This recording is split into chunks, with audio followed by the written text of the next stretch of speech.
Sveiki gyvi. Festool savo asortimente turi iš tikrųjų gan nemažai siurblių ir dažniausiai renkantys siurblį mes rekomenduojame atkreipti dėmesį būtent į tai, kokio pobūdžio jūsų darbas yra. Tai reiškia, ar jums dažniau tenka išvažiuoti į objektą dirbti, ar tai yra daugiau darbas stacionariai dirbtuvėse. Tai nuo to priklauso ir siurblio talpa, kurią mes rekomenduojame rinktis. Tai tiem, kas dirba mobiliai, be abejo, mini-midi serijos siurbliai, manau, yra patys naudingiausi, kadangi jie yra nedideli ir juos patogu transportuotis. Tačiau kai kuriais atvejais galbūt jums iškilo poreikis tiesiog atlikti daugiau didesnio masto darbų, kuomet jums ši talpa gali būti nepakankama. Ir tam mes turime sprendimą. Šis sprendimas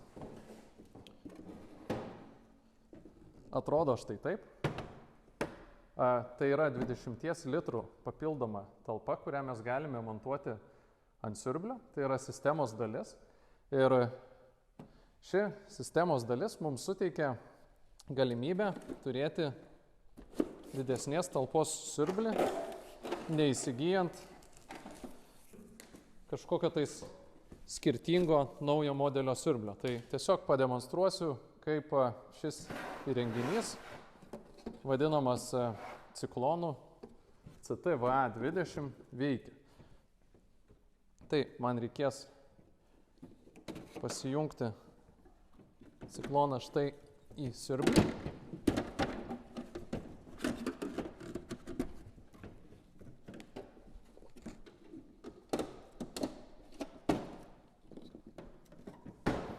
Ant ciklono yra pažymėta paveiksliukais, tai reiškia, yra siurblys. Tai ši žarna eina į siurblį. Mes cikloną galime prisitvirtinti. Ir turime kitą paveiksliuką, tai žarnos galas pavaizduotas.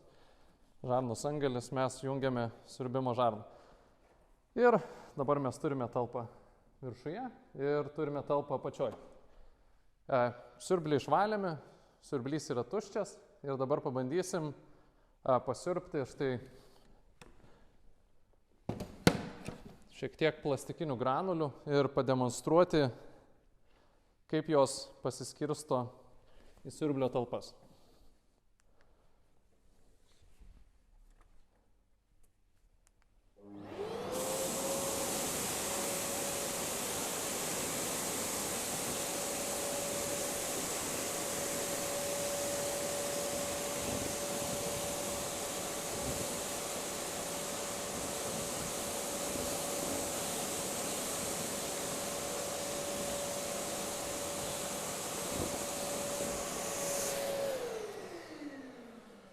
Na štai, šiek tiek pasiurbėm, galime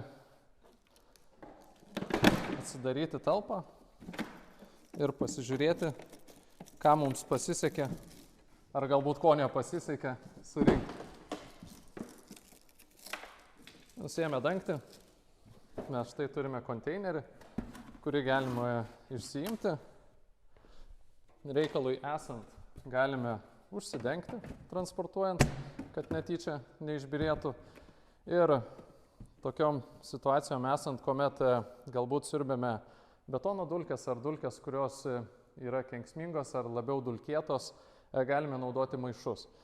Na ir pasižiūrėkime, kas iš šių dulkių papuolė į mūsų siurblio vidų.